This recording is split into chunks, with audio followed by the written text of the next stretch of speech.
십자가의 도가 멸망하는 자들에게는 미련한 것이요 구원을 받는 우리에게는 하나님의 능력이라. 기록된 바 내가 지혜 있는 자들의 지혜를 멸하고 총명한 자들의 총명을 폐하리라 하였으니 지혜 있는 자가 어디 있느냐? 선비가 어디 있느냐? 이 세대의 변론가가 어디 있느냐? 하나님께서 이 세상의 지혜를 미련하게 하신 것이 아니냐?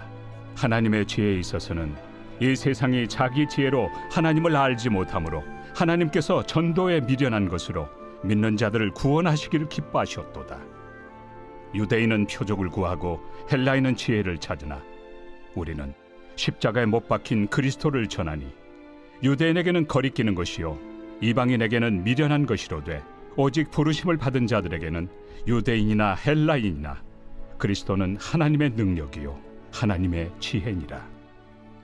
하나님의 어리석음이 사람보다 지혜롭고 하나님의 약하심이 사람보다 강하니라. 형제들아, 너희를 부르심을 보라. 육체를 따라 지혜로운 자가 많지 아니하며 능한 자가 많지 아니하며 문벌 좋은 자가 많지 아니하도다. 그러나 하나님께서 세상의 미련한 것들을 택하사 지혜 있는 자들을 부끄럽게 하려 하시고 세상의 약한 것들을 택하사 강한 것들을 부끄럽게 하려 하시며 하나님께서 세상의 천한 것들과 멸시받는 것들과 없는 것들을 택하사 있는 것들을 폐하려 하시나니 이는 아무 육체도 하나님 앞에서 자랑하지 못하게 하려 하심이라. 너희는 하나님으로부터 나서 그리스도 예수 안에 있고 예수는 하나님으로부터 나와서 우리에게 지혜와 의로움과 거룩함과 구원함이 되셨으니 기록된 바 자랑하는 자는 주 안에서 자랑하라 함과 같게 하려 함이라. 안녕하십니까 근수교회 가족 여러분, 9월 2일 근수 매일 말씀 시작하겠습니다. 우리 9월로부터 고린도 전서의 말씀을 함께 보고 있습니다. 8월까지 출애굽기의 여정을 우리가 함께 걸어왔었죠. 출애굽기가 끝나고 난 이후에 이스라엘 백성들은 가나안 땅으로 들어가게 됩니다. 가나안 땅에서 이스라엘 백성이 해야 할 것에 대해서 모세는 분명히 신명기 말씀에 기술하고 있습니다. 너네가 그 땅에 들어가거든 바알과 아세라 목상을 찍어 불사르고 각종 주당과 각종 신상을 찍어 불태워 없애버리라. 찍어내고 불태워 없애버리라 라는 이 두 동사가 함께 연결된 말로 약속의 땅에 들어갔을 때에 죄를 경계시하고, 즉 이 복음으로써 죄를 이기는, 세상의 풍조에 밀리지 말고 광야 때에 경험한 그 하나님, 출애굽을 경험케 하신 그 하나님을 여전히 기억하며 살아라 라고 모세가 마지막 유언과 같은 말씀을 전합니다. 마치 오늘 고린도 전서의 말씀도 그와 유사한 말씀 같습니다. 우리가 출애굽의 여정을 지나고 난 이후에 이 고린도 전서의 말씀으로 이 십자가의 도에 대해서, 이 세상 속에서 우리가 광야를 통과했다면 약속의 땅에서 우리가 붙잡아야 할 것은 그 십자가, 오직 예수 그리스도의 도, 그거 하나라는 것이죠. 오늘 말씀을 함께 살펴보도록 하시겠습니다. 고린도전서 1장 18절부터 31절까지 말씀인데요. 오늘 본문 18절부터 21절까지의 말씀에는 이 전체 본문의 주제절이 나옵니다. 십자가의 도가 멸망하는 자들에게는 미련한 것이요 구원을 받는 우리에게는 하나님의 능력이라. 아멘. 그렇죠. 십자가의 도는 이 세상에서는 미련한 것이지만 우리에게는 능력이 되는 것입니다. 이것은 다시 나중에 결론 부분에서 다시 한번 언급하도록 하겠습니다. 19절부터 21절은 이 지혜에 대해서 이야기하고 있습니다. 특히 20절에 지혜 있는 자가 어디 있느냐, 선비가 어디 있느냐, 이 시대의 변론가가 어디 있느냐. 이 문장은 3단 강조법으로서 이 성경에서 지혜 있는 자, 특히 이 신약에서 지혜 있는 자라는 것은 헬라 말을 쓰고 읽을 줄 아는 자라는 말로 동치가 됩니다. 그 당시에 문맹률이 너무나 높았고, 즉 글을 읽고 쓸 줄 알았던 자들을 속칭 지혜 있는 자라고 불렀습니다.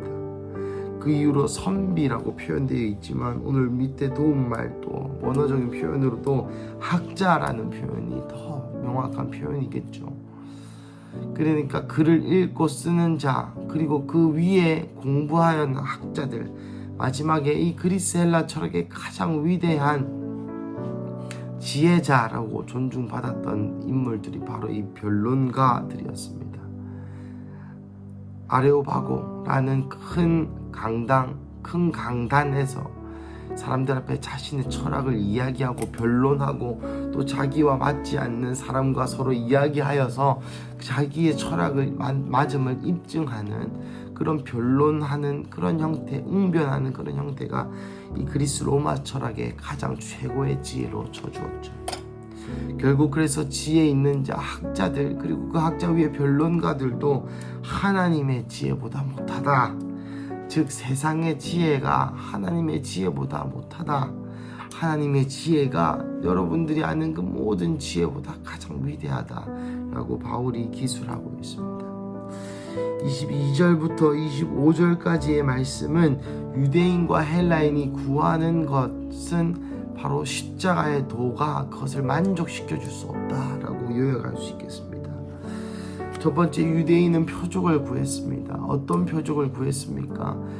그리스도의 아들, 하나님의 아들 그리스도께서 실제로 하나님의 아들이었거든 이 로마의 압제에서 우리를 구해주는 그 표적과 이사를 기대했습니다. 실제로 유대인은 기적의 종교라고 많이 부르죠. 기적을 좋아했고 또 기적이 나타나는 것을 굉장히 신성시 여겼습니다.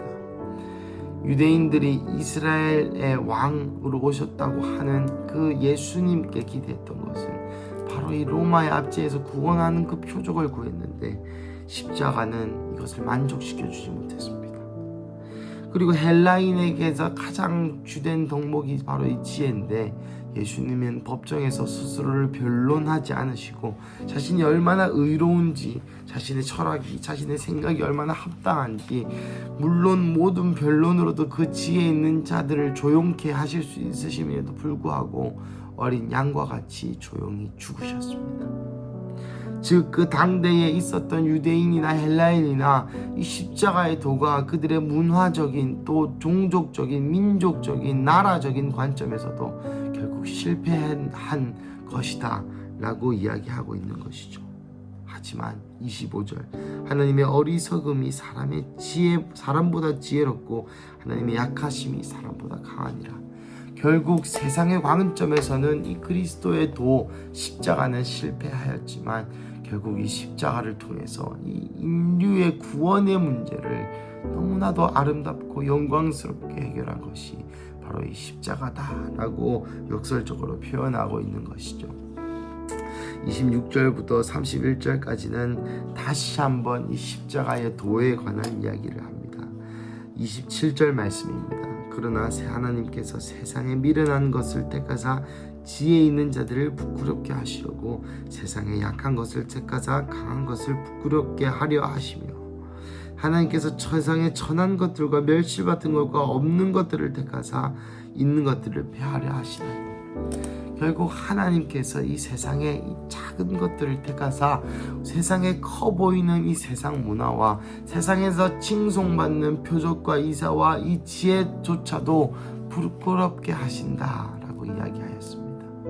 이것은 무엇입니까? 이 유대의 관점에서 나무에 달린 자마다 다 저주받은 자라고 구약에서 기술하고 있습니다. 즉 예수님도 이 구약 성서의 관점에서 보면은 저주받은 자이죠. 세상에 부끄러운 것과 미련한 것과 없어질 것과 조금 낮추어 보는 것과 수치와 여러분 십자가의 고난과 고통에 대해서 우리가 수업 번 배우고 영화도 보고 많은 이야기를 들었지 않습니까? 그 십자가의 고문기구죠. 그리고 십자가는 고문기구입니다. 지금으로 치면 전기의자와 같은 것입니다. 만약 어떤 한 목사님이 이런 설교를 하는 것이 기억에 났습니다. 만약 하나님이 아들을 보내셨을 때가 현대였으면 2000년대였으면 우리는 아마 십자가의 능력이라고 말하는 것 대신에 전기 고문 의자의 능력이라고 말할 것입니다. 라는 농담을 우스갯소리처럼 하는 설교가 기억이 납니다. 여러분, 무슨 의미입니까? 세상에서는 정말 보잘것없는 그 십자가라는 단어, 그 십자가라는 나무 두 조각이 우리에게는 왜 능력이 되는 것이겠습니까? 그것은 바로 예수님이 그 십자가에 달리셨기 때문입니다. 여러분, 그 십자가 자체가 의미가 있습니까? 아까 말씀드린 것처럼 이 십자가 자체는 고문기구입니다. 옛날 로마 시대 때 악한 죄인들을 처형할 때 썼던 고문기구이죠. 하지만 그것이 오늘날 우리에게 의미가 되는 이유는 첫 번째, 하나님께서 그 방법을 선택하여 당신의 아들 독생자를 죽이셨기 때문이고, 두 번째, 예수님께서 하나님께서 하라고 하신 바로 그 십자가를 통하여 하나님께 영광 돌렸던 것이기 때문이며, 이 세 번째, 그 십자가가 무엇이었던 간에 그 십자가의 죽음이 우리의 죄를 대속하기 위한 죽음이었기 때문에 그 십자가가 오늘 우리에게 의미가 있는 것입니다. 말씀을 마무리하겠습니다. 그래서 결론적으로 여러분, 십자가는 오늘날에도 세상에서는 미련한 것입니다. 여러분, 우리가 교회에서 나고 자라서 정말 교회에 충성하고 봉사하고 또 예수님을 향한 그 복음의 길을 걷는 자들에게 진짜 멋있다, 정말 아름답다, 그 순교의 모습을 보면서 눈물을 흘리고 마음 한켠이 뜨거워지고, 여러분, 우리에게만 이것이 해당되는 일입니다. 예수 그리스도를 주인으로 영접한 자들에게만 이것이 가치가 있는 일이죠. 여러분, 세상이 하는 얘기를 들어보십시오. 10대, 20대 때 열심히 공부해서 30대 때는 성공해야 된다. 그래서 다른 사람들처럼 10억짜리 집을 사야 되고 결혼을 잘 해야 되고 그래야 나중에 잘 먹고 잘 살고 좋은 차 타고 뭐 경제 위기가 와도 흔들리지 않고 그렇게 인생을 돈 펑펑 쓰다가 편하게 살다가 남들이 못하는 거 많이 하다가 그래서 자기의 자식 아들 좋은데 장가 시집 보내고 말년을 편하게 여행도 다니면서 2층 집에 펜션 지으면서 저기 서양이 노을 지는 것을 바라보면서 그렇게 여생을 마무리해야 된다 라고 세상은 가르치죠. 혹은 당신의 생각과 철학을 세상에 드러내야 된다. 그래서 큰 사람 돼야 되고, 저도 어릴 때 많은 분들이 이렇게 말씀하셨습니다. 예준아, 큰 사람 돼야 된다. 많은 어른들께서 이렇게 말씀하셨습니다. 높은 곳에 올라가서 많은 사람에게 영향을 끼쳐야 그것이 하나님께 영광 돌리는 길이 아니겠느냐. 그러니까 공부 열심히 해야 된다. 이렇게 많은 어른들께서 말씀하셨습니다. 얼마나 세상적인 관점입니까? 히브리서 11장에는 분명히 얘기하고 있습니다. 이름도 없고 빛도 없는 사람들이 이 땅에 살 때에는 그 빛을 보지 못했다. 영광을 보지 못했다. 약속을 보지 못했다. 그냥 그저 그렇게 카타콤에서 그냥 그저 그렇게 복음 한 자락 전하고 죽은 선교자들, 순교자들이 얼마나 많습니까? 그 사람들이 천국에서 가장 영광된 자들 아니겠습니까? 그렇다면 우리가 장차 올 본향 그 천국을 사모하는 자들이라면 이 세상에서 큰 사람, 잘난 사람, 물론 하나님이 높이시고 하나님이 요셉처럼 총리가 되라면 돼야겠죠. 하지만 하나님이 성경에 몇몇 사람들을 제외하고 그렇게 높이시지 않으셨습니다. 말씀을 마무리하겠습니다. 우리가 잡고 있는 이 십자가의 도는 세상에서 미련한 것이라고 나와 있습니다. 세상에서 미련한 것입니다. 세상 사람들이 이해할 수가 없는 것입니다. 세상 사람들이 공감할 수도 없는 것입니다.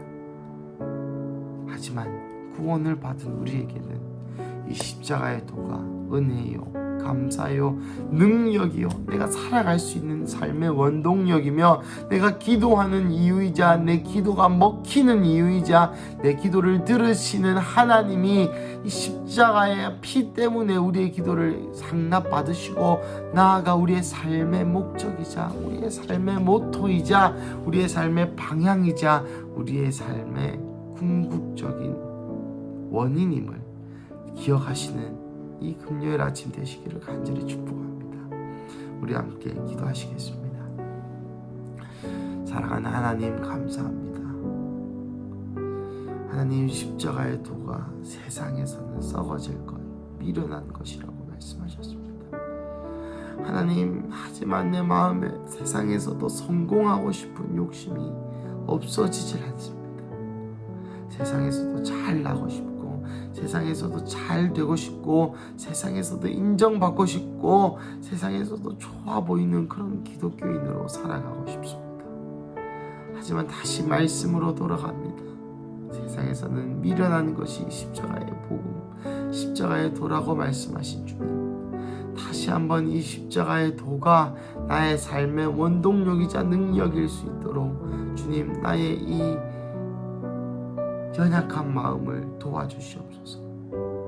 하나님, 오늘도 십자가의 도를 걸어가는 믿음의 선배들의 발자취를 따라 하나님, 오늘 이 하루의 삶이 십자가의 도를 걷는 사람일 수 있도록 주님, 우리를 도와주시고, 나아가 하나님, 오늘도 여전히 세상에서 성공하고자 하는 욕망 가운데 허덕이는 나의 이 불쌍한 영혼 가운데에 다시 한번 그 십자가의 은혜를 부어주셔서 이 세상이 얼마나 가치가 없는지, 예수님이 얼마나 아름다우신지, 내가 그렇게 세상에서 성공하고자 하는 나의 욕망과 욕구가 얼마나 예수님의 아름다우심에 비하면 얼마나 의미가 없는 일인지 깨달아지고, 그 은혜를 통하여 다시 한번 경험되고, 그래서 오늘 다시 한번 십자가를 바라보면서, 예 주님, 나의 삶이 여기 있습니다, 주님만이 나의 삶을 받기에 합당하십니다 라고 고백할 수 있는 우리 군수교회 가족 한 분 한 분 되도록